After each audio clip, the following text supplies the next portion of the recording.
Hospital में जिनके ऊपर लाठियां चली है, सर फूटा, एक लड़की क्रिटिकल है, एक लड़की बहुत ज्यादा क्रिटिकल है। अभी भी आप लोग डंडे दिखा रहे हो, इतना सब कुछ होने के बाद भी आप कैसे ऐसे कर सकते हो? आपके घर पर बच्चे नहीं है क्या? आपके अपने बच्चे नहीं है क्या? मत करिए।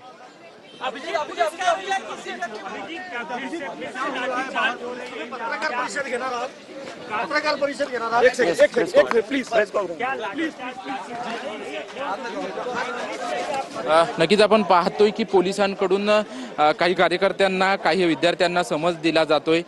यामुळे पोलीस बंदोबस्त जो आहे तो पोलीस बंदोबस्त आंदोलनाच्या दोन्ही दिशेला वाढवण्यात आलेला आहे आणि दोन्ही दिशेला वाढवण्यात आले असताना काल जे आंदोलनामध्ये सहभागी होते, ज्यांनी सरकारी मालमत्तेचं नुकसान केलेलं आहे, यांच्यावरती खरं तर पोलिसांकडून कारवाई करण्याचं काम सध्या सुरू करण्यात आलेलं आहे। त्याच्यामुळे ओळख पटवण्याचं काम जे आहे ते आता सध्या पोलिसांच्या माध्यमातून केलं जातंय। मात्र आज जे आंदोलनामध्ये सहभागी होत आहेत ते आंदोलनामध्ये सहभागी होत असताना त्या विद्यार्थ्यांचे काल असलेले विद्यार्थी होते का याबाबत देखील पोलिसांकडून ओळख पटवली जाते। कारण सरकारी मालमत्तेचं नुकसान केल्याप्रकरणी अनेक जणांवरती गुन्हा जो आहे तो गुन्हा दाखल करण्यात आलेला आहे। एकीकडे जंतर मंतरच्या ज्या ठिकाणी आंदोलन सुरू आहे त्या आंदोलनाच्या दोन्ही दिशेला मोठा पोलीस बंदोबस्त जो आहे तो बंदोबस्त लावण्यात आलेला आहे।